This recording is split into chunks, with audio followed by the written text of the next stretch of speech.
بسم الله الرحمن الرحيم. حميم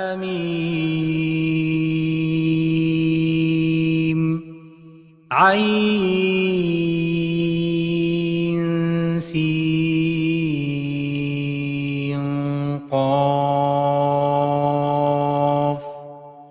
كذلك يوحي إليك وإلى الذين من قبلك الله العزيز الحكيم له ما في السماوات وما في الأرض وهو العلي العظيم تكاد السماوات يتفطرن من فوقهن والملائكة يسبحون بحمد ربهم ويستغفرون لمن في الأرض ألا إن الله هو الغفور الرحيم والذين اتخذوا من دونه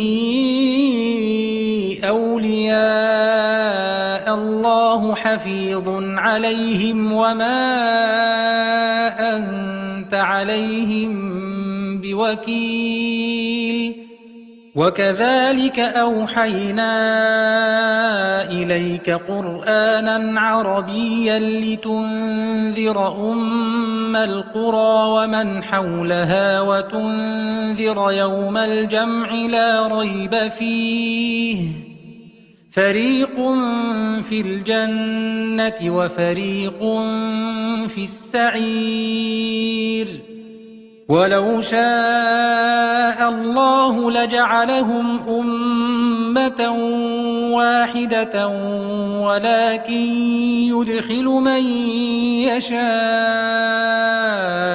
في رحمته والظالمون ما لهم من ولي ولا نصير أم اتخذوا من دونه أولياء فالله هو الولي وهو يحيي الموتى وهو على كل شيء قدير وما اختلفتم فيه من شيء فحكمه إلى الله ذلكم الله ربي عليه توكلت وإليه أنيب فاطر السماوات والأرض جعل لكم من أنفسكم أزواجا ومن الأنعام أزواجا يذرأكم فيه ليس كمثله شيء وهو السميع البصير له مقاليد السماوات والأرض يبسط الرزق لمن يشاء ويقدر إنه بكل شيء عليم شرع لكم من الدين ما وصى به نوحا والذي أوحينا إليك وما وصينا به إبراهيم وموسى وعيسى أن أقيموا الدين ولا تتفرقوا فيه كبر على المشركين ما تدعوهم إليه الله يجتبي إليه من يشاء ويهدي إليه من ينيب وما تفرقوا إلا من بعد ما جاءهم العلم بغيا بينهم ولولا كلمة سبقت من ربك إلى أجل مسمى لقضي بينهم وإن الذين أورثوا الكتاب من بعدهم لفي شك منه مريب فلذلك فادع واستقم كما أمرت ولا تتبع أهواءهم وقل آمنت بما أنزل الله من كتاب وأمرت لأعدل بينكم الله ربنا وربكم لنا أعمالنا ولكم أعمالكم لا حجة بيننا وبينكم الله يجمع بيننا وإليه المصير والذين يحاجون في الله من بعد ما استجيب له حجتهم داحضة عند ربهم وعليهم غضب ولهم عذاب شديد الله الذي أنزل الكتاب بالحق والميزان وما يدريك لعل الساعة قريب يستعجل بها الذين لا يؤمنون بها والذين آمنوا مشفقون منها ويعلمون أنها الحق ألا إن الذين يمارون في الساعة لفي ضلال بعيد الله لطيف بعباده يرزق من يشاء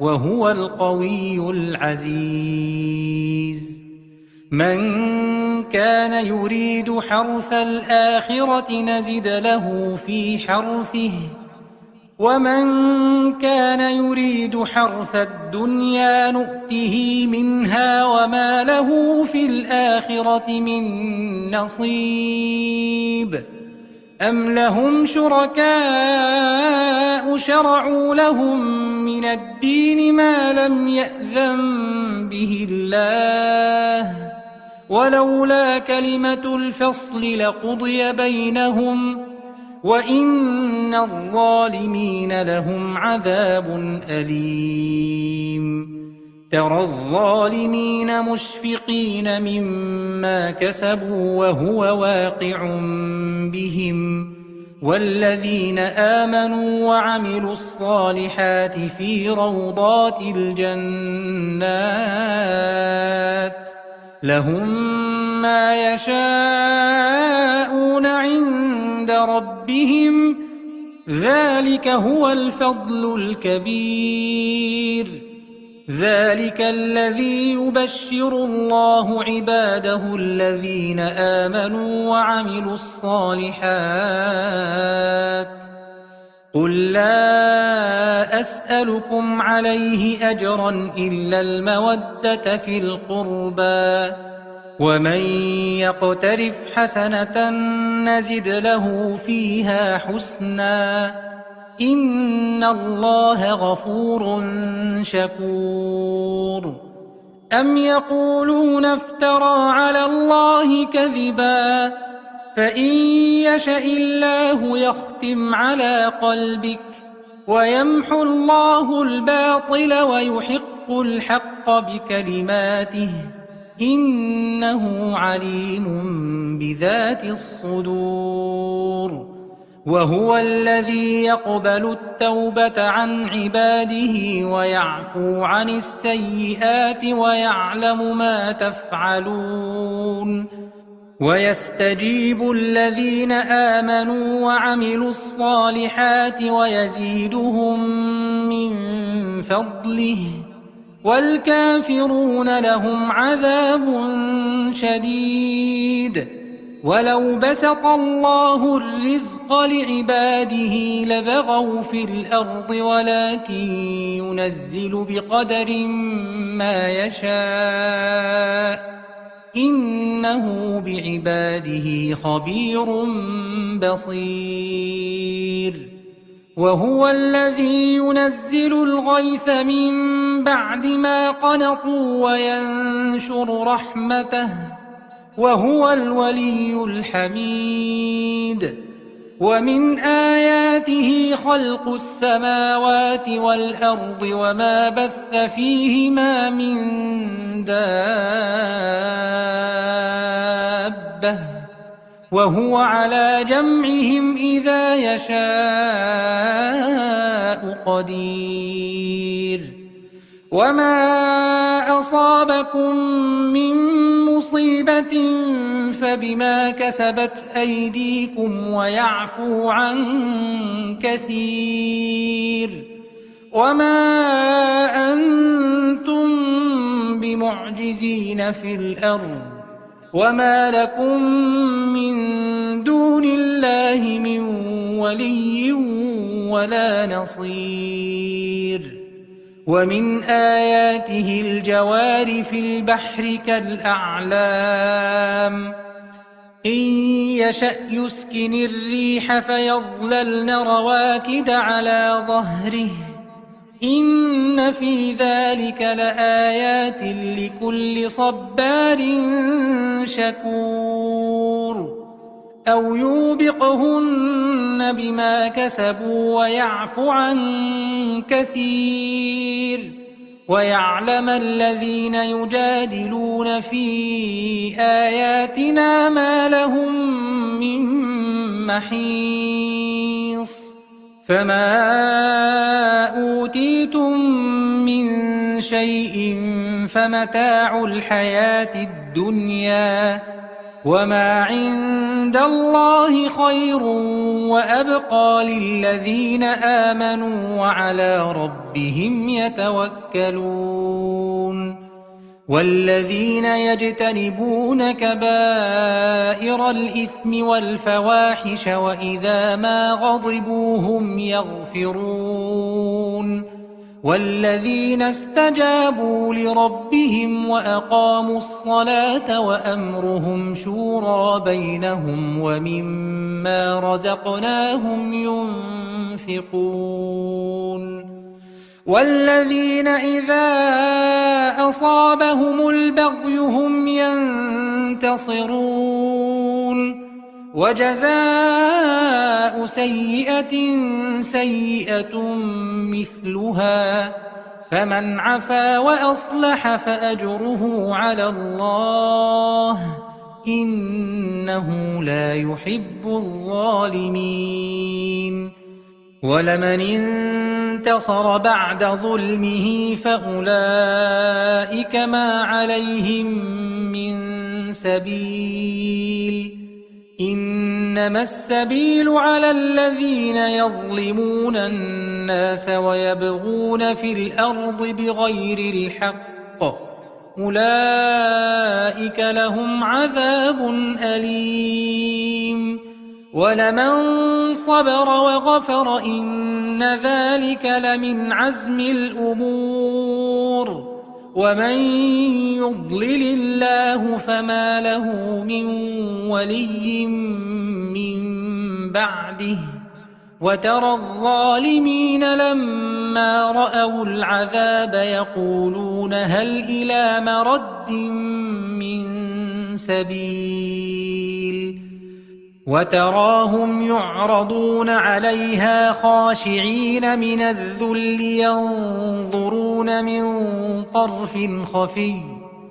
وقال الذين آمنوا إن الخاسرين الذين خسروا أنفسهم وأهليهم يوم القيامة ألا إن الظالمين في عذاب مقيم.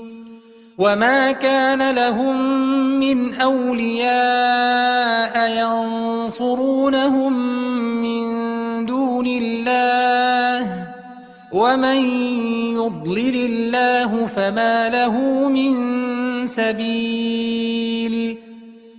استجيبوا لربكم من قبل أن يأتي يوم لا مرد له من الله ما لكم من ملجأ يومئذ وما لكم من نكير فإن أعرضوا فما أرسلناك عليهم حفيظا إن عليك إلا البلاغ وإنا إذا أذقنا الإنسان منا رحمة فرح بها وإن تصبهم سيئة بما قدمت أيديهم فإن الإنسان كفور لله ملك السماوات والأرض يخلق ما يشاء يهب لمن يشاء إناثا ويهب لمن يشاء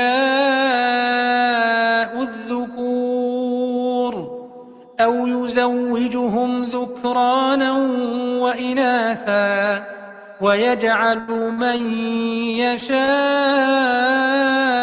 عقيما إنه عليم قدير.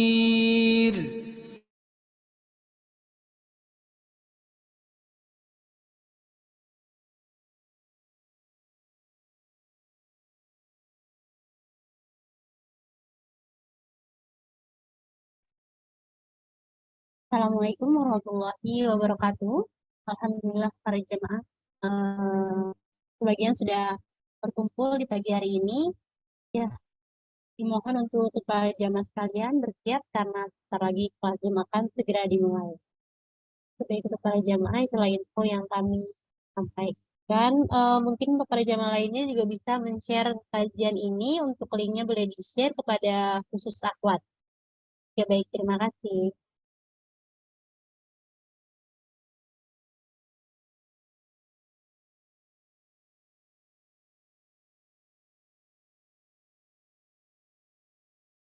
بسم الله الرحمن الرحيم حميم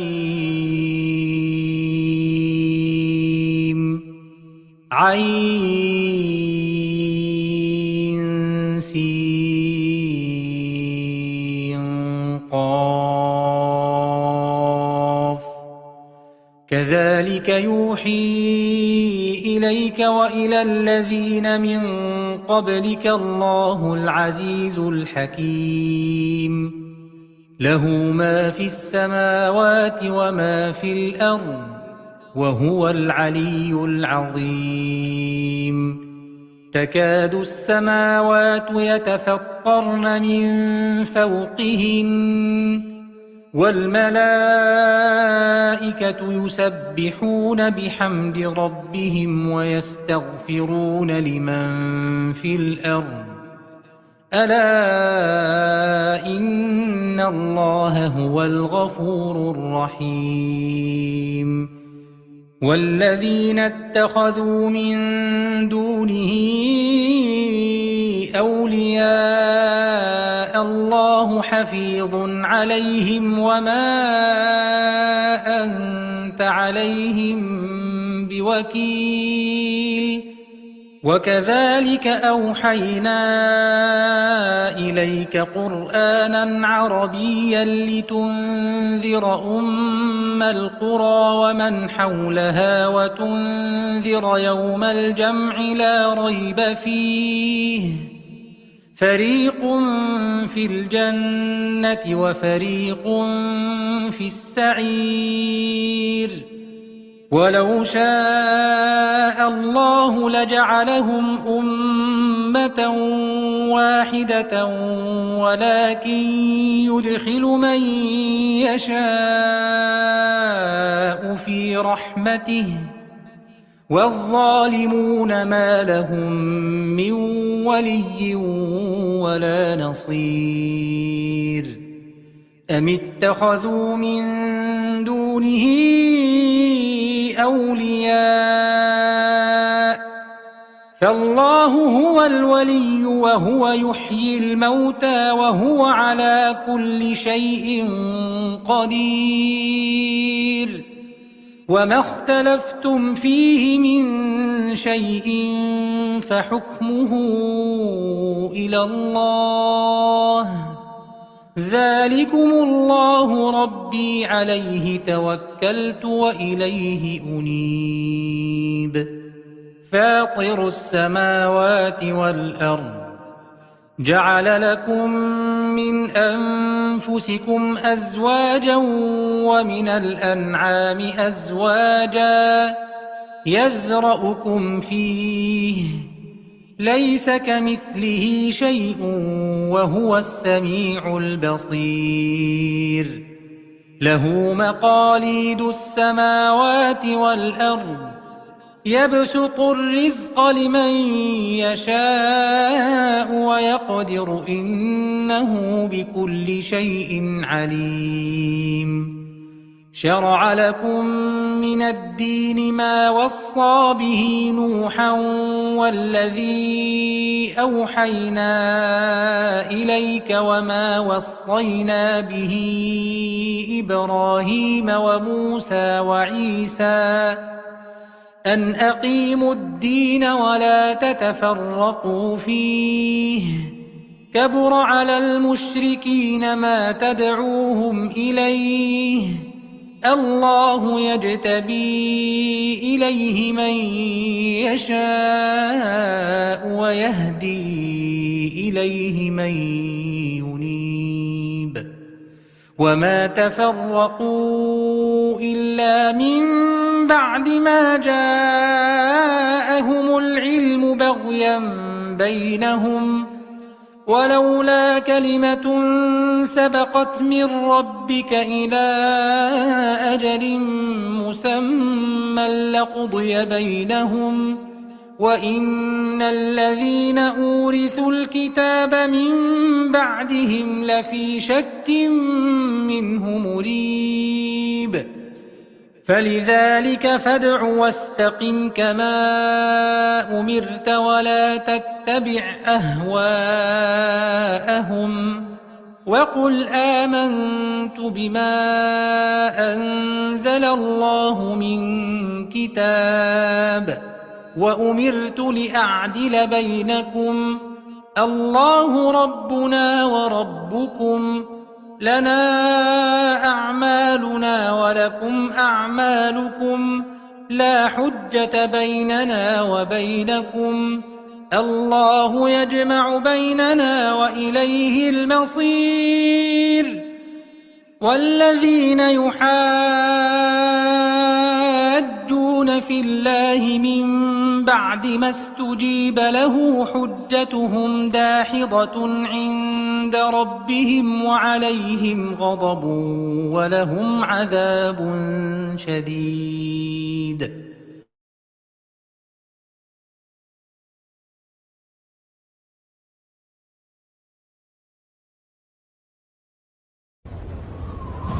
بسم الله الرحمن الرحيم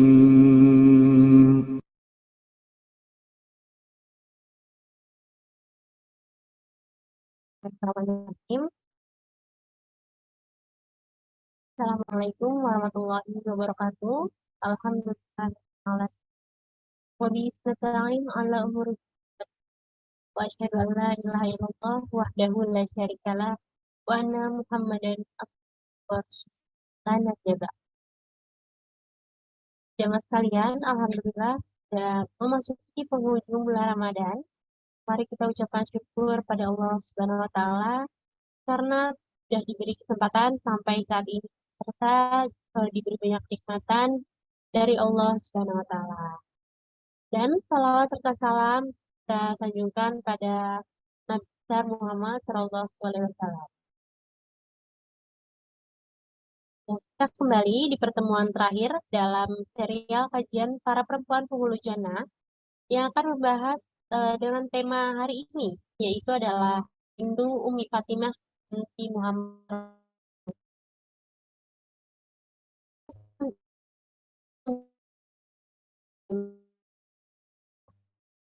Tentunya para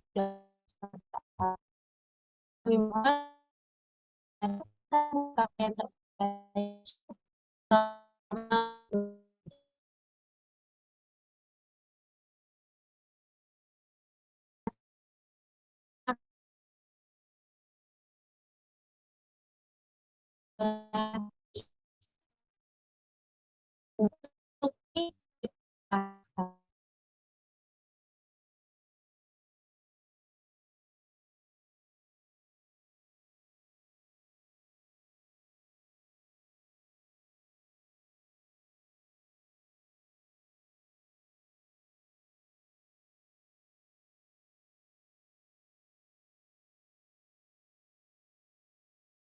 Silakan itu untuk membacakan tilawah pada pagi hari ini.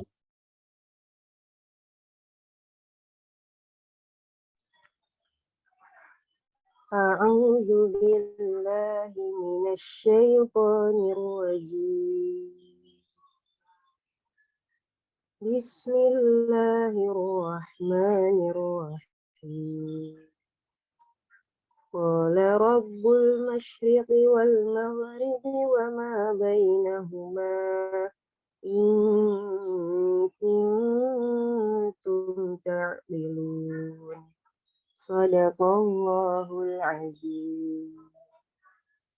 Dengan menyebut nama Allah yang Maha Pengasih lagi Maha Penyayang.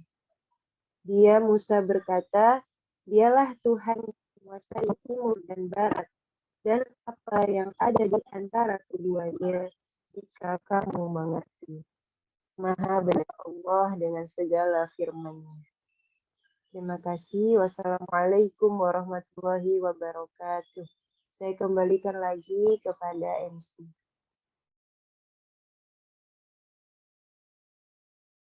Baik, syukran untuk itu. Alhamdulillah, Allah yang telah membacakan tilawah pada pagi hari ini. Ya Allah. Ya, selanjutnya saya akan kembali mengenalkan Hadijati Foundation. Adalah lembaga yang berbasis Islami dan bergerak di bidang sosial, kemanusiaan dan usaha dakwah juga pendidikan Al-Quran.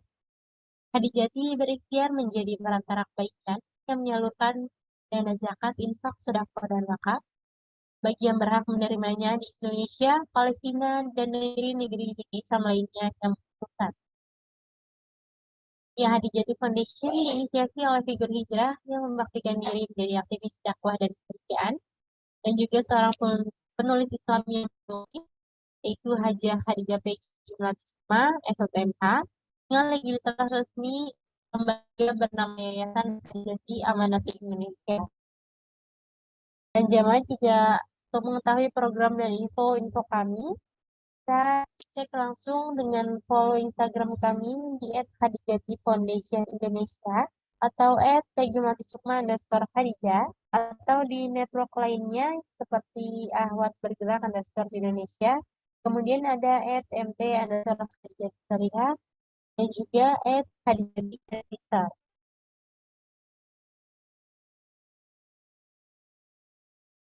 Ya itulah sedikit profil dari Hadijati Foundation. Jamaah juga bisa membantu program kami atau bisa langsung berdonasi dan bersedekah melalui nomor rekening atas nama Yayasan Hadijati Amanati Indonesia. Ini yang tertera di layar kami, langsung disebut. Ataupun juga bisa melihat di QRIS, di flyer-flyer kami ada di sosial media. Atau juga bisa langsung kirim kontak ke online care Hadijati. Ya, bantuan berapapun untuk jemaah sekalian sangat berarti bagi saudara-saudara kita yang besar. Ya, baik itulah info lengkap info dari Hadijati Foundation. Baik. Ya, itulah informasi dari Hadijati Foundation. Kali saya akan mengajak jemaah menyaksikan video program Ramadan kami. Salah satunya yaitu adalah syukur atau pembagian susu kurma untuk anak-anak yatim ataupun piatu di panti asuhan dan wakaf. Berikut inilah video.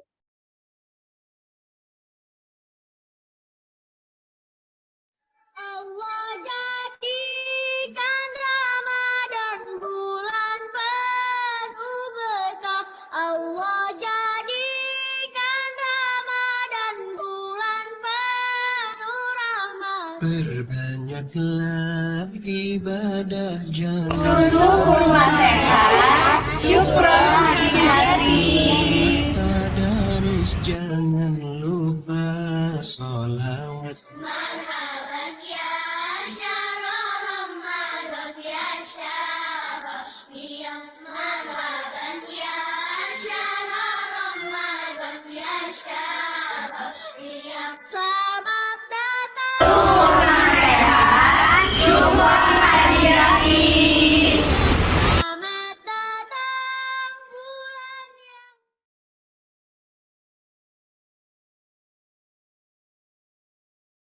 Baik, itulah cuplikan video dari program kami, yaitu program syukur atau berbagi susu kurma. Dan salah satu lokasinya adalah di daerah Bogor. Setelah lokasi terakhir kami dari pembagian susu kurma untuk anak-anak yatim panti asuhan dan juga di panti asuhan dan duafa. Oke, kami juga mengucapkan syukron jazakallahu khair pada jamaah yang telah berdonasi melalui Hadiah Foundation. Dan selanjutnya saya akan masuk langsung ke materi bersama Ustazah Syifa Nur Fadilah. Tapi saya akan mengenalkan profil dari beliau terlebih dahulu. Itu adalah Ustazah Syifa Nur Fadilah. Belum lama mengenyam pendidikan di Pondok Pesantren Awaliyah Al Asiyah Bogor, setelah sebelumnya berada di Pondok Pesantren Darul Rahman dan dipimpin oleh Kiai Haji Syukron Makmun. Setelah menyelesaikan pendidikannya di Mahad, beliau melanjutkan kuliah dengan mendapat undangan beasiswa dari TI Tazkiyah Bogor berkat prestasinya sebagai juara 4 daiyah muda pilihan Antv. Belum selesai di Tazkiyah, beliau pun mendapatkan beasiswa di Al-Azhar Kiai Robutir hingga kemudian meneruskan pendidikannya di FDI UIN Jakarta dan IIU Jakarta sampai selesai. Ya, sekarang beliau baru saja menyelesaikan gelar magisternya di Fakultas Syariah dan Hukum UIN Syarif Hidayatullah Jakarta.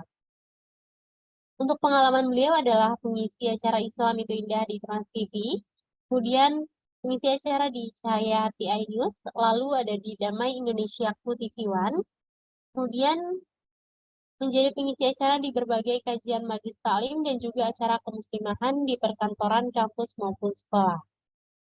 Ya, moto hidup beliau adalah hidup itu untuk belajar dan terus mengambil pelajaran. Ya, Masya Allah, itulah profil dari Ustazah Syifa Nur Fadilah. Baik, langsung saja. Untuk Ustazah kami persilahkan.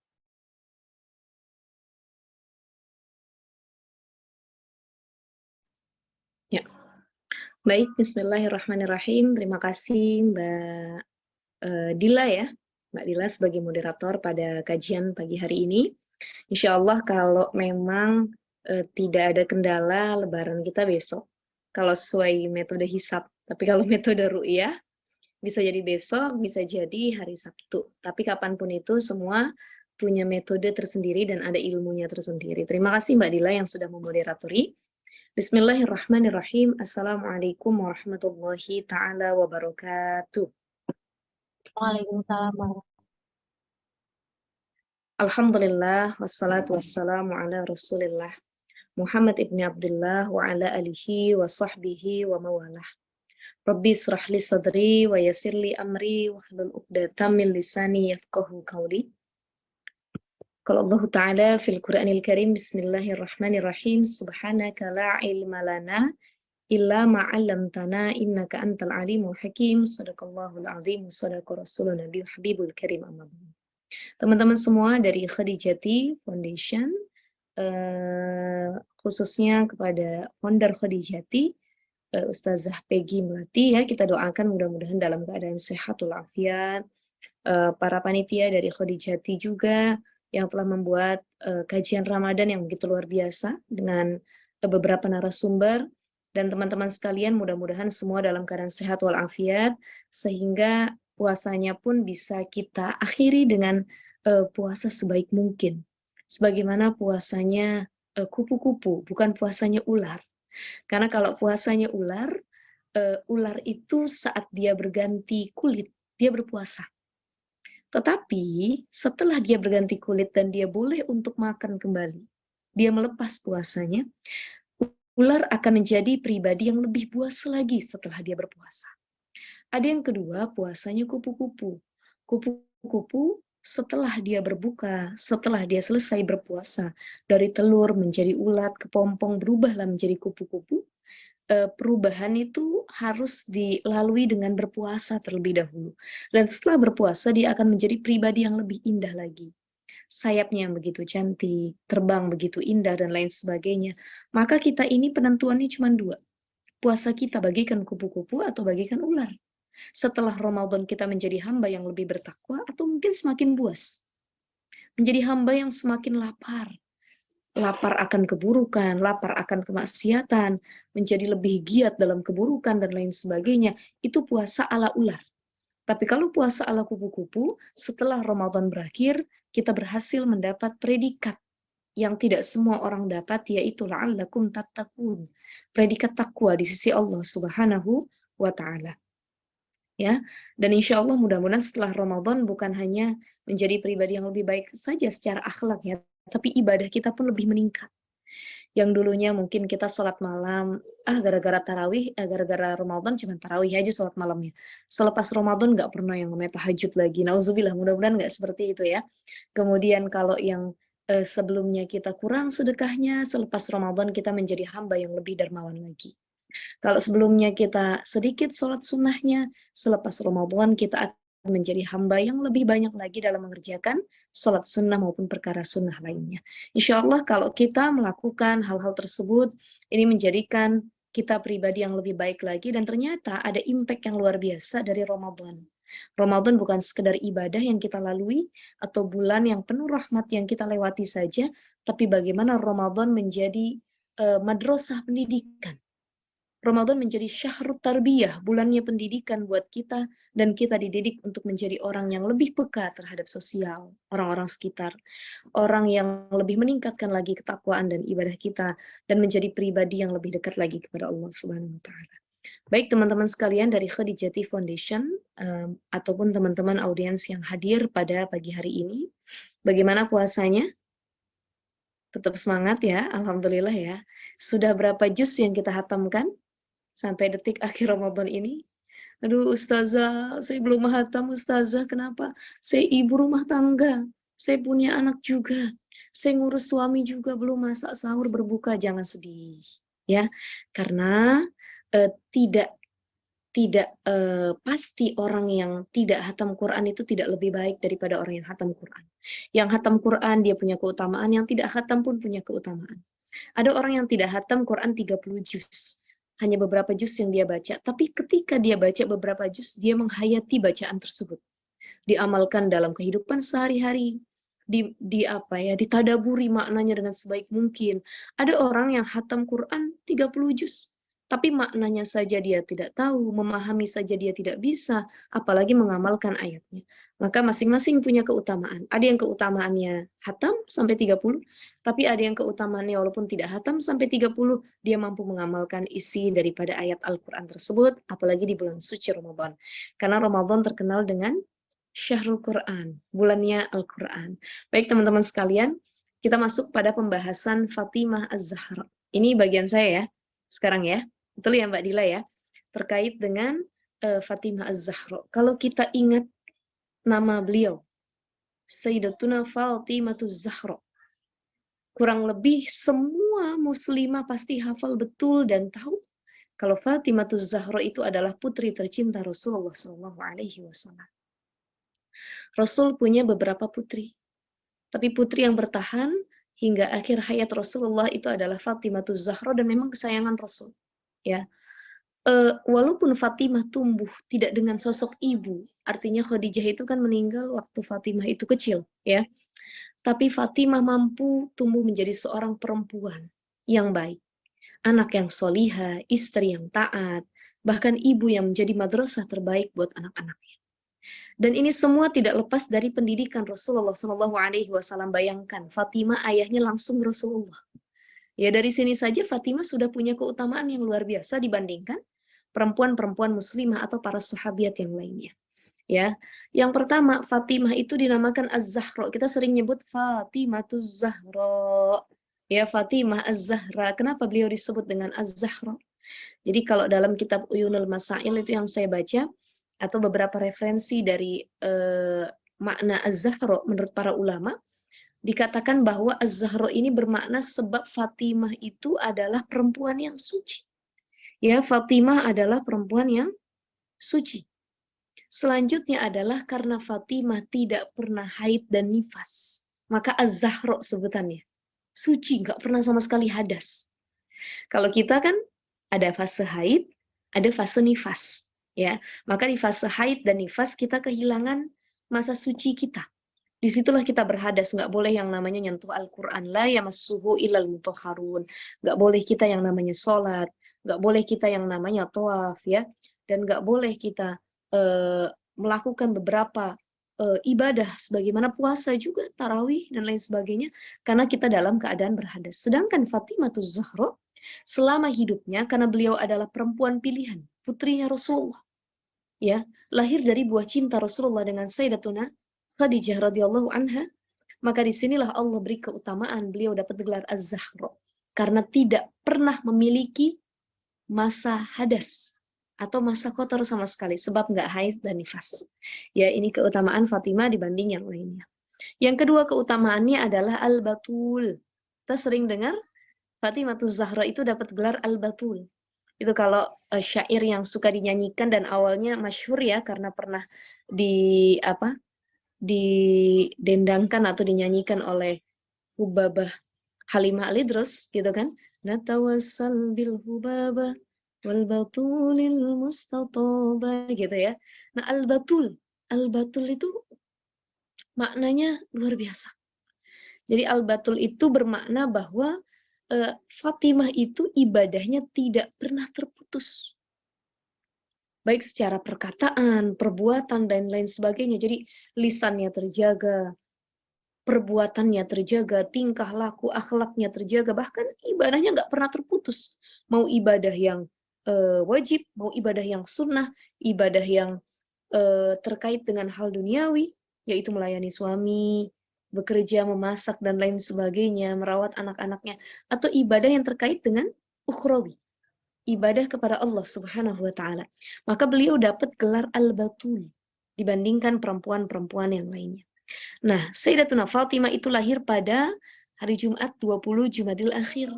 Dan pada lahirnya, Masya Allah, itu dikatakan dalam kitab Zakhairul Uqba, bahwa Sayyidatuna Fatimah radhiyallahu anha pas lahir itu sudah dalam keadaan bersujud. Coba bayangkan. Ini luar biasa ya. Anak bayi itu jarang yang punya keutamaan demikian. Pasti pas lahir itu menangis, kemudian dalam keadaan terlentang, palanya keluar terlebih dahulu, baru kakinya. Tapi kalau Fatimah itu keluar itu langsung dalam keadaan bersujud. Itulah keutamaan Fatimah dengan perempuan-perempuan lainnya. Sebab beliau juga adalah putri Rasulullah dengan Khadijah. Ya, kemudian apalagi Fatimah ini pernah dapat gelar Ummu Abiha. Apa itu Ummu Abiha? Karena Fatimah itu punya rasa kasih sayang dan kelembutan yang luar biasa kepada ayahnya Rasulullah SAW, maka beliau digelari hal demikian. Sebab Rasul itu dapat perhatian yang luar biasa dari Fatimah dibandingkan anak-anak yang lainnya, perhatiannya itu paling besar. Jadi Fatimah itu kalau Rasul baru pulang perang, beliau langsung datang mengecek bagaimana keadaan ayahnya. Kalau Rasul baru pulang dari mana-mana, itu Fatimah langsung mengecek. Fatimah langsung datang, Fatimah langsung menghampiri. Kenapa? Karena beliau adalah orang yang paling khawatir dengan keadaan Rasulullah SAW. Dan yang luar biasa sekali, teman-teman, kenapa dinamakan Fatimah? Ya, karena para ulama mengatakan sebab Fatimah ini dinamakan demikian oleh Rasulullah SAW karena Fatimah sudah diharamkan beliau untuk menyentuh api nerakanya Allah Subhanahu wa Ta'ala.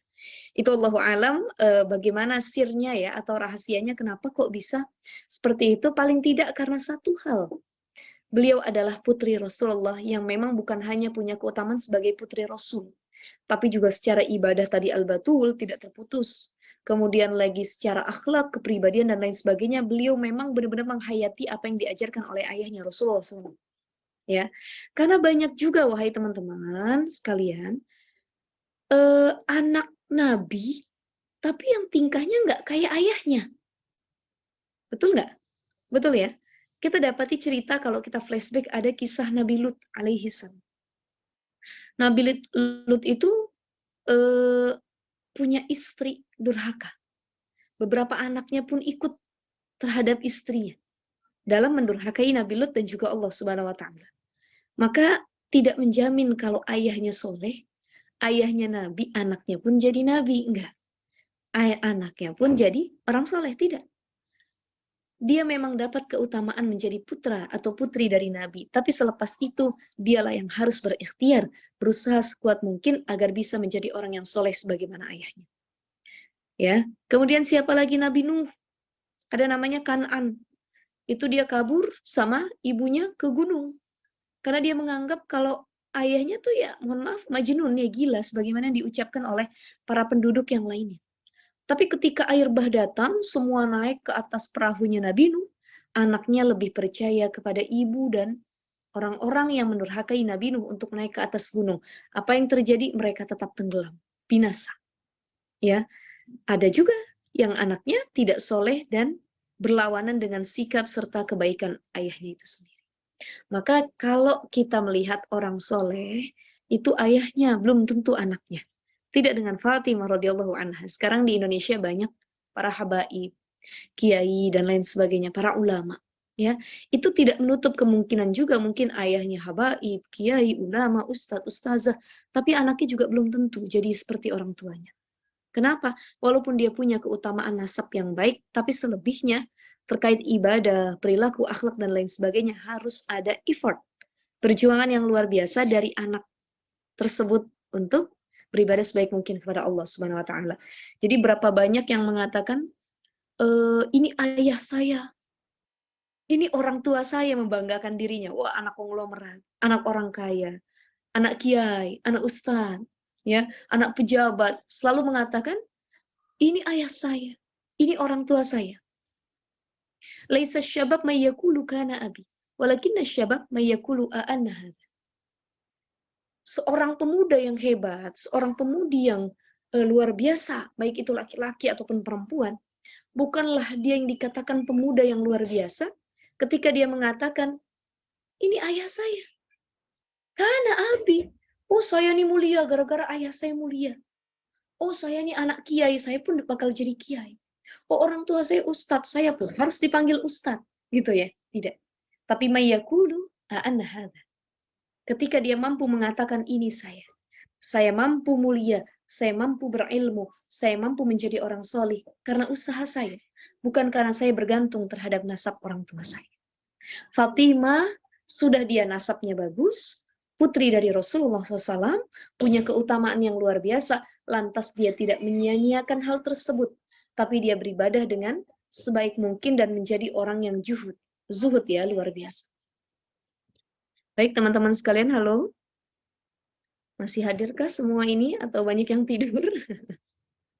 Ya mungkin boleh dibuka kameranya kalau yang tidak berhalangan ya. Jadi saya lebih enak nih gitu. Jadi kayak ngobrol sama teman-teman gitu ya, para bunda sekalian. Nah, kelihatan ini wajah-wajahnya, Masya Allah. Baik, saya lanjutkan sedikit ya. Disebutkan dalam kitab Hilyatul Auliya. Jadi Sayyidah Fatimah itu adalah orang yang nggak berlebih-lebihan, nggak glamor. Walaupun putri Rasul. Coba kita bayangkan ada dua hal. Secara harta dan secara kebutuhan. Fatimah itu kalau dia pengen hartanya banyak, dia tinggal minta sama ayahnya. Ayahnya siapa? Rasulullah. Pejabat, bupati, wali kota, presiden itu kalah pamornya. Allah tingkatan kemuliaannya dengan Rasulullah. Kalau Rasul mau bilang, saya mau harta sekian, saya mau kebun kurma sekian, saya mau perhiasan sekian, itu nggak akan ada yang nolak para sahabat yang kaya-kaya semua. Pasti bakal ngasih Rasul. Tapi nyatanya apa? Rasul sendiri orangnya zuhud. Tidak glamor, tidak mau terlalu cinta terhadap dunia. Bahkan Rasul itu tidurnya, bantalnya itu pelepah kurma. Bukan bantal yang empuk kayak kita di rumah. Dan ini bukan hanya diamalkan oleh Rasul, tapi juga Rasul tanamkan kepada putra-putrinya termasuk Sayyidatuna Fatimah radhiyallahu anha. Bisa dilihat Fatimah walaupun dia belum nikah dan juga setelah dia menikah menjadi istrinya Ali bin Abi Thalib. Siapa Ali bin Abi Thalib? Ali ini adalah mantunya Rasul. Sahabat Rasul yang menjadi khalifah keempat nanti sepeninggal Rasul. Dan Ali ini adalah sepupu Rasul. Karena Rasul punya paman namanya Abu Thalib. Abu Thalib punya anak namanya Ali bin Abi Thalib. Ya, sudah sepupu mantu sahabat juga, Masya Allah. Setelah nikah dengan Ali bin Abi Thalib, Fatimah ini menjadi wanita yang sangat sederhana. Jadi Fatimah itu, para ibu sekalian, para bunda sekalian, teteh-teteh, nggak punya baju yang mewah, nggak punya baju yang mahal, nggak pernah yang namanya beli di Shopee, nggak pernah yang namanya ke Tanah Abang dan lain sebagainya, karena emang nggak ada zaman dulu ya. Tapi kalau Fatimah pengen datang ke pasar-pasar yang mahal, apalagi baju-baju yang dari sutra, emas, dan lain sebagainya, itu bisa. Tetapi tidak dilakukan oleh Fatimah radhiyallahu anha. Beliau memakai pakaian yang sangat sederhana. Kalau tamu datang ke rumah, ada tamu silaturahim, Fatimah itu nggak pernah pakai baju bagus tuh dalam kitab Hilyatul Aulia. Bajunya itu ala kadarnya, ya. Oleh karenanya pernah Rasulullah itu saking sedihnya melihat Fatimah. Bukan karena Fatimah tuh nggak punya uang, tapi memang zuhud. Beliau itu tidak glamor, tidak memperlihatkan harta duniawi dan lain sebagainya. Saking sedihnya Rasulullah melihat keadaan dari Fatimah radhiyallahu anha, Rasul datang ngasih jubah, gamis, pakaian buat Fatimah. Kenapa? Kata Rasul, ini untuk menutupi dirimu. Pakailah pakaian ini yang bagus sedikit, kata Rasul, kalau tamu datang. Ya, memang nggak boleh berlebihan, tapi minimal nanti kamu bisa pakai pakaian ini untuk memantaskan saja kalau tamu datang. Itu yang diajarkan oleh Rasulullah SAW. Yang kemudian apa? Ada lagi kisah mas kawin Sayyidah Fatimah dengan Ali. Mas kawinnya ini cuman apa? Cincin besi dari Ali. Coba saya pengen tanya sama ibu-ibu di sini yang hadir. Kalau ada anak ibu dilamar, dikasih mas kawin cuman cincin besi, diterima atau enggak? Waduh, Ustazah pikir-pikir deh kayaknya ya. Atau teteh-teteh yang belum menikah, ada laki-laki soleh melamar. Dia hafiz Quran 30 juz, alim, agamanya luar biasa, akhlaknya bagus. Tapi cuma punya mahar cincin besi, diterima atau enggak? Aduh Ustazah, pikir-pikir lagi.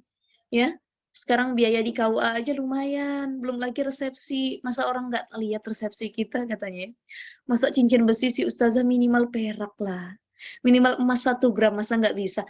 Tidak dengan Fatimah. Fatimah begitu bersyukurnya beliau mau dinikahi Ali, yang saat itu Ali tuh nggak punya apa-apa. Yang Ali punya apa? Cuman cincin besi. Dan itulah bentuk penerimaan Fatimah kepada Ali dan juga penerimaan Rasulullah kepada Ali radhiyallahu anha. Padahal para bunda sekalian, Masya Allah teman-teman dari Khadijah Foundation, yang ngelamar Fatimah itu banyak. Ada kisah cinta antara Fatimah dengan Ali yang luar biasa. Ini namanya kisah cinta CDD.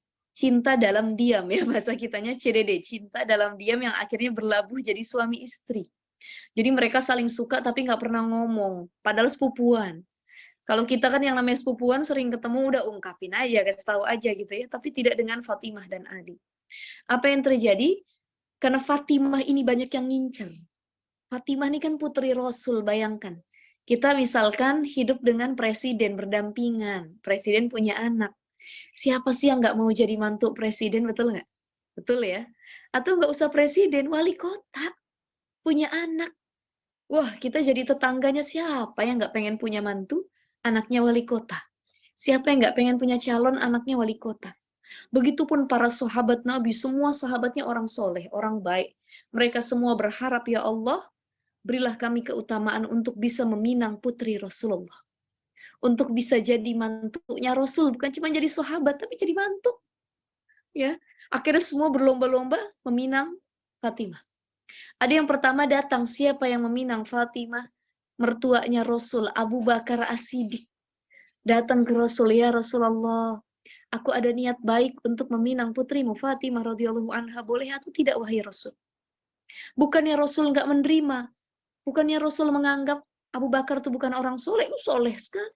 Bahkan Abu Bakar dapat gelar As-Siddiq dari Rasulullah. Maknanya apa? Orang yang percaya dengan peristiwa Isra Mi'raj ketika Rasulullah diperjalankan dari Masjidil Haram ke Masjidil Aqsa sampai Sidratil Muntaha, itu yang yakin cuman Abu Bakar. Ya. Bukan Rasul nggak menerima kesolehan Abu Bakar, tapi ada sesuatu yang Rasul rasa putrinya nih nggak cinta sama Abu Bakar.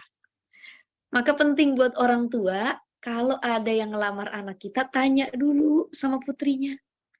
Walaupun kalau dalam literatur fikih itu disebutkan, izin anak perawan itu adalah diamnya. Jadi kalau dia diam berarti setuju. Tetapi walaupun demikian, tanya dulu, diskusi dulu. Neng, mau nggak Neng? Ini yang datang Neng, alhamdulillah punya mobil Alphard Neng. Tanahnya di mana-mana luas. Neng mau apa enggak? Ini soleh Neng. Tanya dulu anaknya. Kalau sekiranya dia punya klik dalam hatinya, dia yakin, silahkan untuk diterima. Tapi Rasulullah melihat bagaimana perasaan putrinya. Rasulullah punya firasat, oh sepertinya putriku tidak ada ketertarikan dengan Abu Bakar. Di samping usia Abu Bakar yang lebih tua dari Fatimah kan jauh bedanya.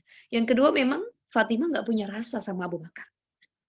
Andai kata pun Rasul menerima Abu Bakar, pasti Fatimah nurut untuk menikah dengan Abu Bakar. Tapi Rasulullah bukan hanya mempertimbangkan dirinya, tapi juga putrinya. Fatimah akhirnya dengan Rasulullah menolak Abu Bakar. Yang kedua, datang Umar bin Khattab. Ya, Umar bin Khattab ini siapa? Mertuanya Rasul juga. Ya, karena anaknya menikah juga dengan Rasulullah SAW, namanya Hafsah binti Umar. Sahabat juga, mertua juga, Umar pun pengen jadi mantunya Rasul. Ketika datang Umar yang begitu gagah, hebat, ya, bahkan disebut gelarnya itu Asadullah, singanya Allah. Ya, karena paling pemberani. Salah satu prajurit Islam, sahabat Rasul yang paling pemberani. Solehnya bukan main, tapi Rasul pun gak nerima. Kenapa? Karena Rasul tahu punya firasat. Fatimah itu tidak ada ketertarikan dengan Umar. Datang lagi yang ketiga, ya, Utsman bin Affan ditolak juga. Datang lagi sahabat Rasul yang lainnya, namanya Abdurrahman bin Auf. Sahabat Rasul yang paling kaya raya. Bahkan jumlah total kekayaannya kalau dikalkulasikan sekitar 3.072 triliun hingga saat ini. Yang kalau dia usaha dipegang sama tangannya jadi usahanya berhasil. Tapi Rasul tidak melihat kepada harta. Rasul nggak melihat kepada hal itu saja. Lihat anaknya, ternyata anaknya tidak ada ketertarikan kepada Abdurrahman bin Auf. Semua yang ngelamar orang hebat. Semua yang ngelamar sahabat Nabi, bukan orang sembarangan. Ketika semua ditolak, Ali memberanikan diri untuk mengajukan dirinya. Ya Rasulullah, aku izin untuk melamar Fatimah radhiyallahu anha. Di sini Rasulullah tersenyum. Kenapa? Rasul punya firasat kalau anaknya pun mencintai. Ya, Sayyidina Ali karamallahu wajhah. Ternyata usut punya usut setelah mereka menikah dan Ali datang. Beliau mengatakan, wahai Rasul, aku nggak punya apa-apa tapi untuk melamar Fatimah. Aku hanya ingin menghalalkan Fatimah, tapi yang aku punya cuman cincin besi. Kata Rasul, walaupun cuma cincin besi, halalkanlah Fatimah. Ini bentuk yang luar biasa. Akhirnya apa yang terjadi? Menikahlah Ali dengan Fatimah. Selepas mereka menikah, Fatimah jujur sama Ali. Wahai suamiku, tahukah ketika aku belum menikah ada sosok laki-laki yang aku kagumi setiap harinya. Kalau aku ketemu itu rasa hatiku berdegup, jantungku berdetak nih, detaknya lebih kencang. Senyum aku habis melihat sosok laki-laki itu. Tapi aku nggak sanggup mengungkapkan rasa cintaku. Kenapa? Karena aku perempuan. Dan biasanya yang mengungkapkan rasa melamar duluan itu kan laki-laki. Siapa itu? Kata Ali. Katakan kepadaku Fatimah, jangan sampai engkau menikah denganku dalam keadaan terpaksa. Apa kata Fatimah? Laki-laki yang selalu aku, bahasa anak sekarang itu para bunda, notice. Yang selalu aku notice ya, yang selalu aku pikirkan, yang aku sebut dalam doaku, yang aku kagumi, itu adalah engkau, wahai suamiku, Sayyidina Ali karamallahu wajhah. Apa kata Ali? Wahai Fatimah, selama ini pun sudah lama aku mencintaimu dari diamku. Dari jauh aku memandangimu, dalam diamku aku berdoa. Tapi ternyata dari doa Fatimah dengan Ali, ya, ini diijabah oleh Allah Subhanahu wa Ta'ala. Ini kisah cinta yang luar biasa. Ini buat yang belum menikah, teteh-teteh. Boleh kita contoh kisah cintanya Ali dengan Fatimah ya.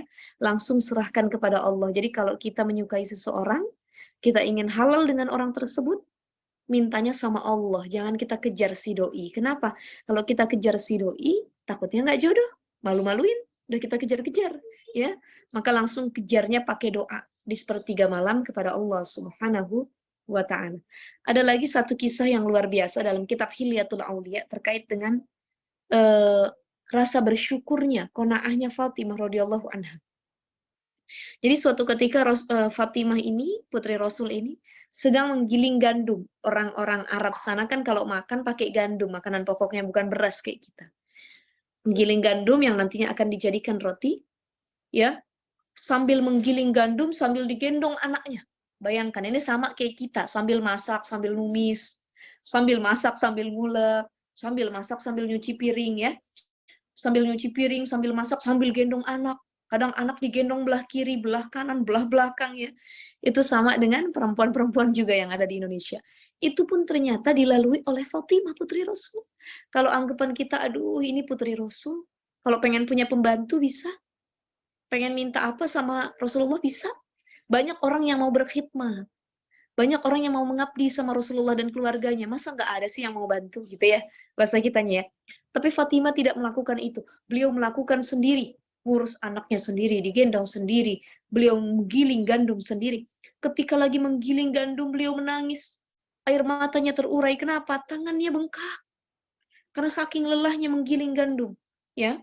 Nah, suatu hari ketika Fatimah lagi menggiling gandum, ini dalam hadis Musnad Ahmad ya, dikisahkan bahwa ada Bilal bin Rabah. Itu lewat. Ya, Bilal bin Rabah lewat di depan rumah Fatimah. Setelah lewat depan rumah Fatimah, Bilal bin Rabah itu mendatangi Rasulullah SAW. Pada waktu itu Bilal hendak melaksanakan sholat subuh dengan Rasul, tapi terlambat. Ditanya sama Rasul, "Wahai Bilal, engkau kemana? Kenapa terlambat datang sholat subuh?" Maka Bilal menceritakan, "Ya Rasulullah, wahai Rasulullah, ketika saya hendak datang ke masjid untuk ikut sholat subuh berjamaah denganmu, saya melewati rumah putrimu, Fatimah radhiyallahu anha. Ketika aku melewati rumah Fatimah, saya menyaksikan Fatimah itu sedang menggiling gandum. Tangannya bengkak, matanya berurai air mata, anaknya tidak berhenti menangis. Saya sangat kasihan, wahai Rasul, melihat Fatimah. Maka saya berkata, wahai Fatimah, bila engkau mengizinkan, maka izinkan saya untuk membantumu menggiling gandum.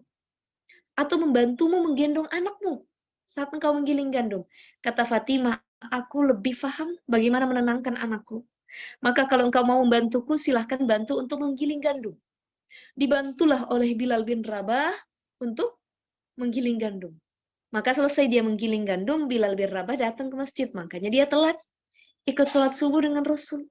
Ya, maka disinilah Rasul mengatakan, engkau begitu perhatian kepada putriku Fatimah, wahai Bilal, semoga Allah merahmati engkau. Ya, andai kata Rasul mau minta bantuan Bilal atau para sahabat yang lain untuk bantu pekerjaan Fatimah di rumahnya, itu bisa.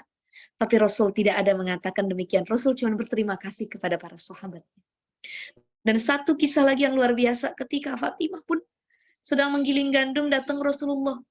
Fatimah menangis, capek, bengkak, tangannya itu kayak ulekan ya, gilingan gandum itu kayak ulekan, tapi lebih kencang lagi, lebih keras lagi, berat lagi. Kata Fatimah bilang, mungkin sudah di titik akhir keluhannya ini. Beliau mengatakan, ya Rasulullah, aku ingin membantu. Aku sudah mengatakan kepada suamiku, tapi suamiku nggak sanggup memberikan pembantu. Maka suamiku mengatakan, cobalah diskusikan dengan ayahmu, Rasulullah SAW. Ketika Rasul mendengar hal tersebut, apa yang Rasul katakan? Wahai Fatimah, bukannya aku nggak mau ngasih pembantu. Bukannya aku tidak mau membantu pekerjaan rumahmu. Kalau aku mau, aku tinggal tunjuk siapa budak ataupun orang-orang di sekelilingku yang sekiranya bisa membantu pekerjaan rumahmu. Tapi aku tidak ingin melatihmu untuk manja. Untuk menggunakan semena-mena dengan apa yang kau miliki dari ayahmu. Wahai Fatimah, aku ingin mengatakan, kata Rasulullah, bengkaknya tanganmu, berurainya air matamu, lelahnya dirimu untuk mengurus keluarga, suami, dan anak-anak, itu bernilai pahala yang besar di sisi Allah Subhanahu wa taala, dan engkau pun ini sedang berjihad di jalan Allah. Jihadnya apa? Jihadnya yaitu mengurus keluarga, melayani suami, mengurus anak-anak, memasak dan lain sebagainya. Itu bentuk jihad seorang perempuan, wahai Fatimah, kata Rasulullah.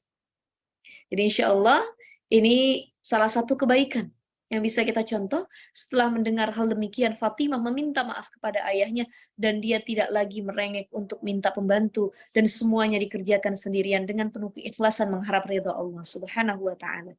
Mudah-mudahan para bunda sekalian, teteh-teteh yang hadir, kita bisa mencontoh bagaimana akhlak dari Fatimah radhiyallahu anha.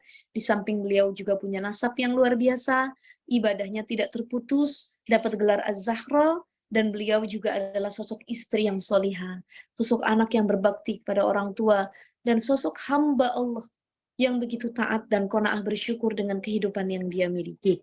Mudah-mudahan ini bisa kita amalkan, kita realisasikan, kita aplikasikan dalam kehidupan sehari-hari. Bukan hanya kita cinta dengan sirah Fatimah, tapi juga sosok Fatimah dan akhlak Fatimah radhiyallahu anha itu bisa kita tanamkan dalam diri kita untuk diamalkan sehari-hari. Baik, saya kembalikan ke Mbak Dila Khadijati. Silakan Mbak Dila.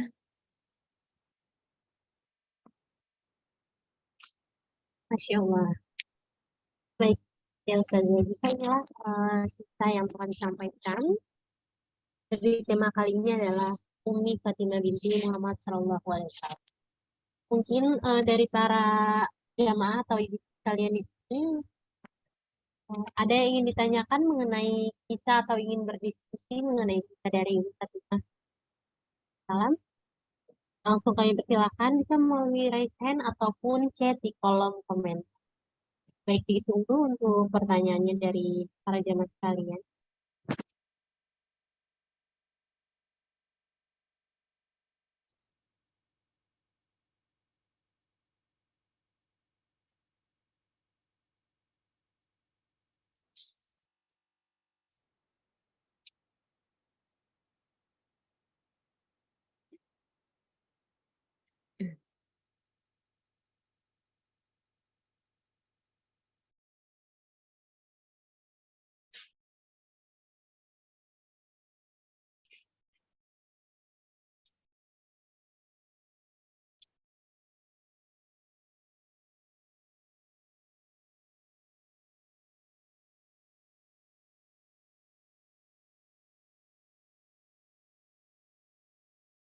Oke, baik, ada pertanyaan pertama melalui kolom chat komentar.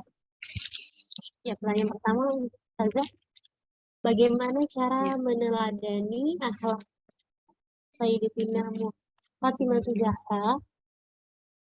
Bagaimana cara meneladani akhlak dari Ummi Fatimah? Boleh langsung dijawab mungkin? Ya, baik. Kurang lebih yang tadi sudah saya sampaikan, Bunda. Jadi sifat yang luar biasa dari Fatimah ini adalah sifat zuhudnya, qanaahnya, rasa syukurnya. Ya, menjadi wanita yang bersyukur itu tidak mudah. Apalagi kita hidup di zaman milenial, zaman yang penuh dengan berbagai cobaan, zaman digitalisasi. Semua itu godaannya lebih besar dibandingkan zaman dulu. Mungkin kalau dulu Fatimah hidup di zaman yang memang belum ketemu teknologi ya. Tapi zaman sekarang perempuan itu cobaannya makin banyak. Pengen belanja gampang, ada marketplace, tinggal klik Shopee, Lazada, Tokopedia, langsung nyampe ke rumah. Pengen makan, Gojek datang, dan lain sebagainya. Gara-gara media sosial, kita seringkali kufur. Kenapa? Membandingkan diri kita dengan perempuan-perempuan public figure yang ada di sosial media. Nah, maka untuk pengaplikasiannya, untuk meneladani dalam kehidupan sehari-hari, paling tidak sifat utama yang diteladaninya adalah rasa syukur dan sabar. Sabar dalam mengurus pasangan, sabar dalam mengurus anak-anak, sabar dalam mengurus keluarga, sebagaimana yang dilakukan oleh Fatimah. Walaupun sudah sampai berderai air mata, yakinlah ya dengan pilihan kita, dengan apa yang kita jalankan selama suami kita ridho, selama Allah ridho, itu akan menjadi kebaikan yang luar biasa dan kita akan masuk surga dari pintu manapun. Yang kedua, rasa syukurnya harus diolah. Bagaimana syukur yang harus diteladaninya? Bagaimana syukur yang harus dikerjakan dalam kehidupan sehari-hari? Pertama, Imam Al-Ghazali mengatakan, orang yang bersyukur adalah orang yang lisannya gemar mengucap Alhamdulillah.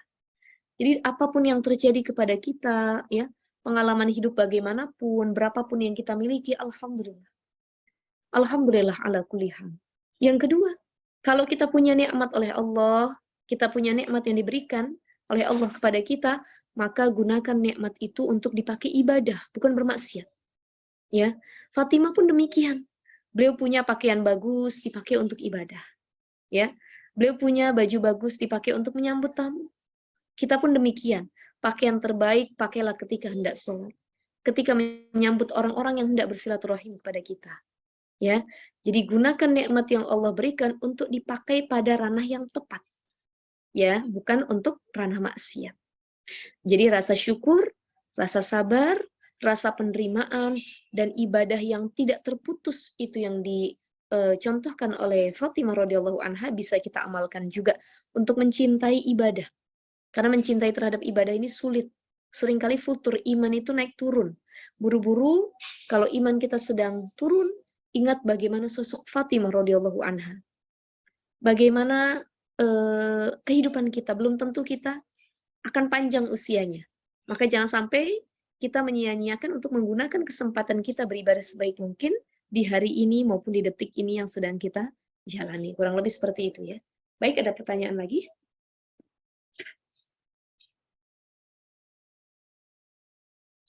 Baik, apakah ada yang ingin bertanya lagi? Langsung ditulis komentarnya di kolom chat ataupun raise hand. Baik, mungkin Ustazah ada pertanyaan ini Ustazah. Ya.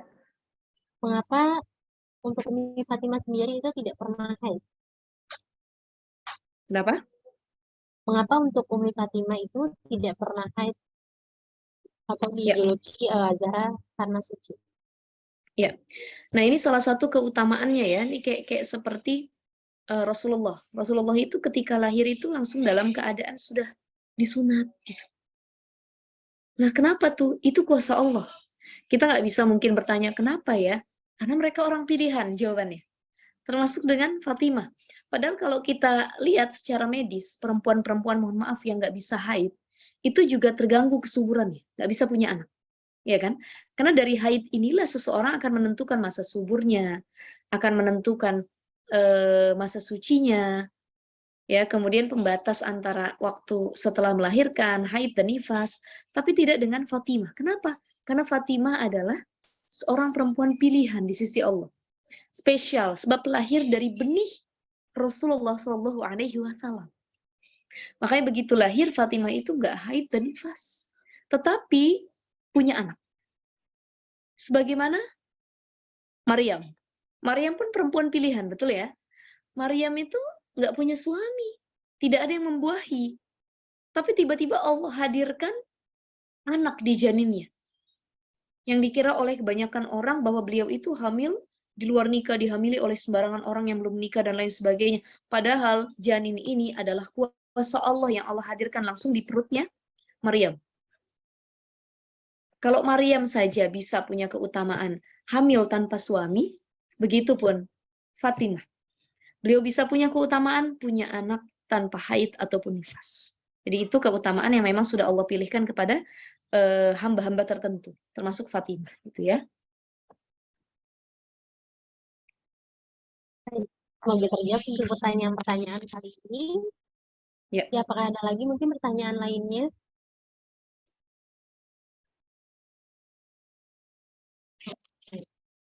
Baik, mungkin ini saja Ustazah untuk kajian kali ini. Baik. Ya, karena tidak ada pertanyaan lagi. Oh, ada Ya. lagi Ustazah, mohon maaf nih.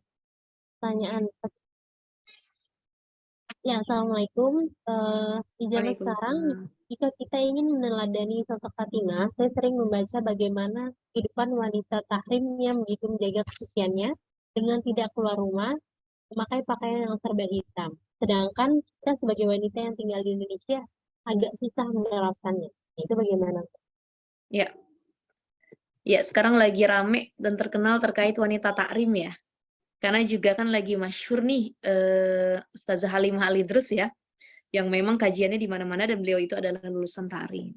Ya itu bagus terkait dengan wanita-wanita takrim Hadramaut yang memang sangat tertutup, tidak pernah menampakkan wajahnya sama sekali, memakai cadar, penutup yang begitu rapat, nggak pernah keluar rumah kecuali dalam keadaan mendesak ya. Bahkan jual beli di sana pun di takrim itu nggak ada yang namanya perempuan, itu laki-laki yang bersosialisasi dan lain sebagainya, di foto pun nggak mau dan lain sebagainya, itu bagus ya. Tapi itu di takrim ya.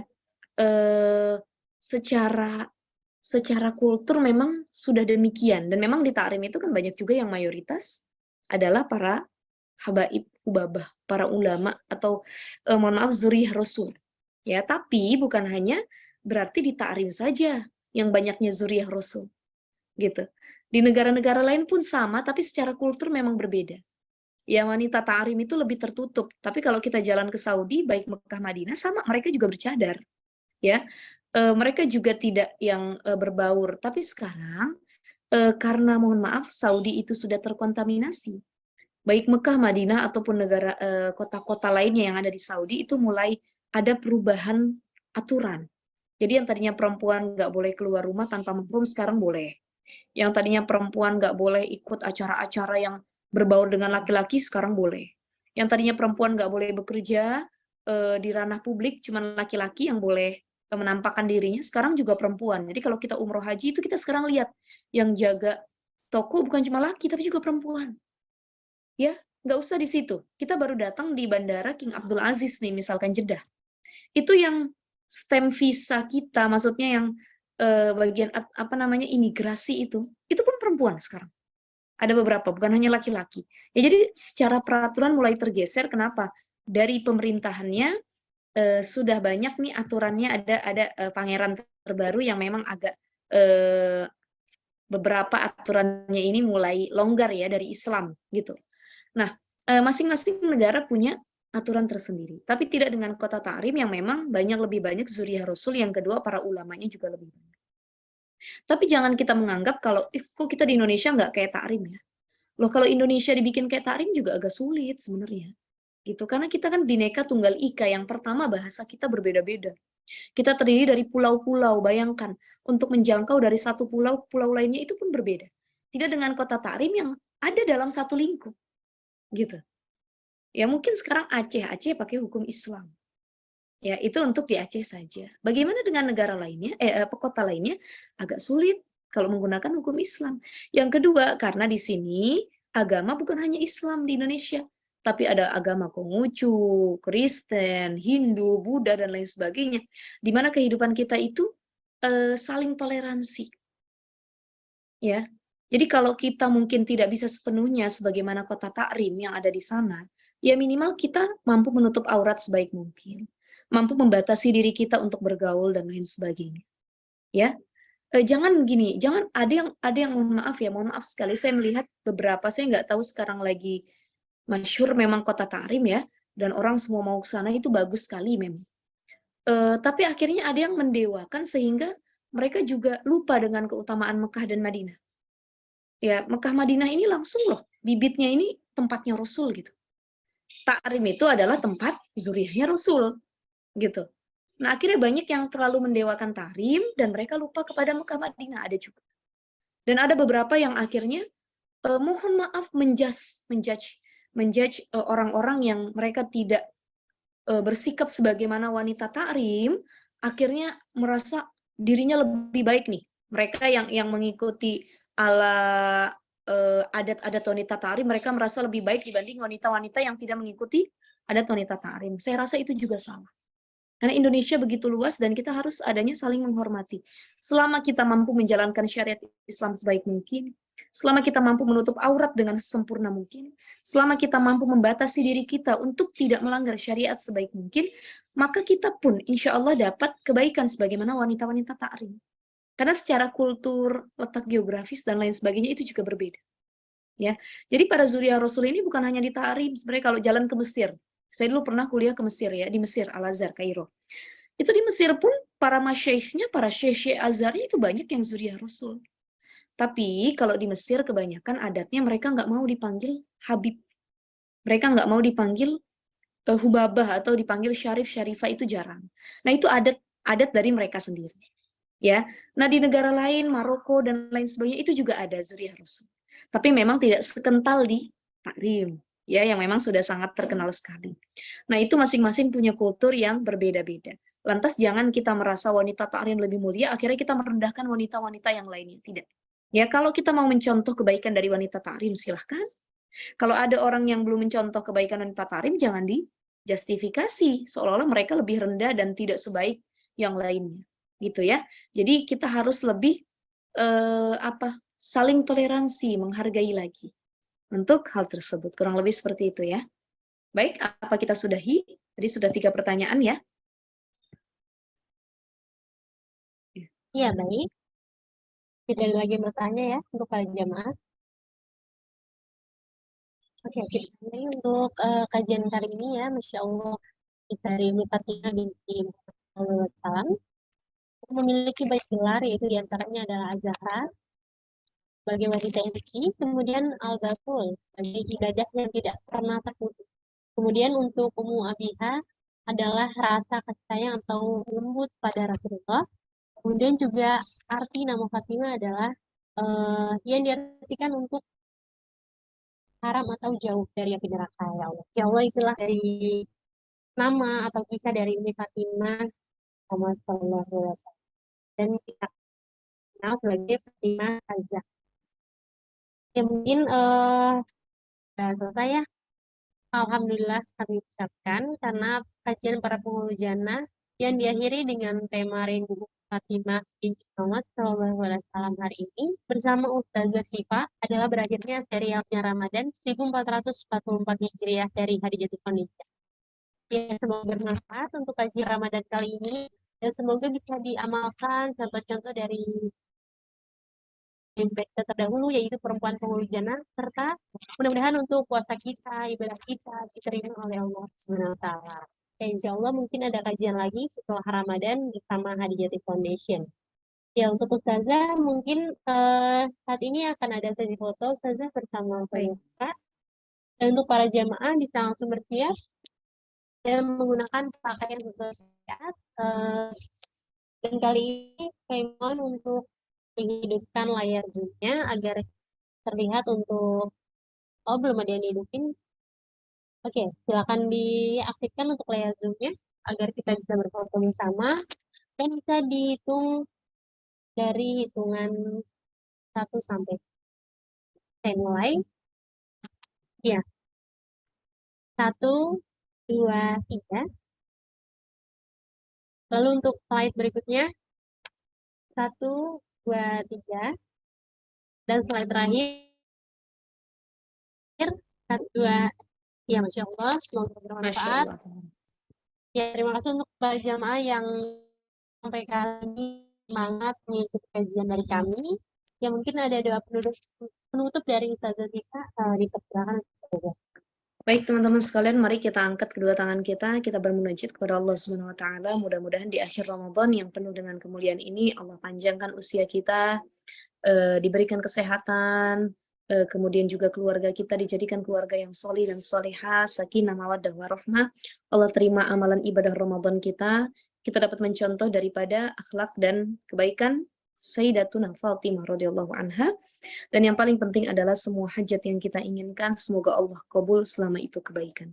Ala hadhihi niyyah wa ala kulli niyatin salihah wa ila hadratin Nabi Mustafa Muhammadin sallallahu alaihi wasallam. Syai'unillahi lahum al-Fatihah. A'udzu billahi minasy syaithanir rajim. Bismillahirrahmanirrahim. Alhamdulillahi rabbil alamin. Arrahmanir rahim. Maliki yaumiddin. Iyyaka na'budu wa iyyaka nasta'in. Ihdinas siratal mustaqim. Siratal ladzina an'amta 'alaihim ghairil maghdubi 'alaihim waladdallin. Rabbana ighfir lana wa liwalidayna amin. Allahumma bihaqqil Fatihah wa bisirril Fatihah wa bikaramatil Fatihah iftah lana abwabal khair واختم لنا بالخير واجعلنا والحاضرين من أحسن أهل الخير يا فرج الحام يا كشف الغام يا من بعبده يغفر ويرحم سبحان ربك رب العزة أما يصفون وسلام على المرسلين والحمد لله رب العالمين سبحانك اللهم وبحمدك نشهد أن لا إله إلا أنت نستغفرك ونتوب إليك. Terima kasih semuanya. Khadijati Foundation, para bunda, teman-teman sekalian. Assalamualaikum warahmatullahi wabarakatuh. Waalaikumsalam warahmatullahi wabarakatuh. Baik, saya syukron kali ini atas materi yang telah disampaikan juga share. Dan mohon maaf jika kami ada kekurangannya untuk Ustazah dan juga para jamaah sekalian. Kami syukron atas kehadirannya hari ini. Baik, Kita tutup kelas ini dengan mengucapkan istighfar 3 kali dan juga mengucapkan alhamdulillahirobbilalamin. Kita mulai. Astagfirullahaladzim, astagfirullahaladzim, astagfirullahaladzim. Alhamdulillahirobbilalamin. Hari Yudi Foundation pamit dari kajian Ramadan ini. Assalamualaikum warahmatullahi wabarakatuh.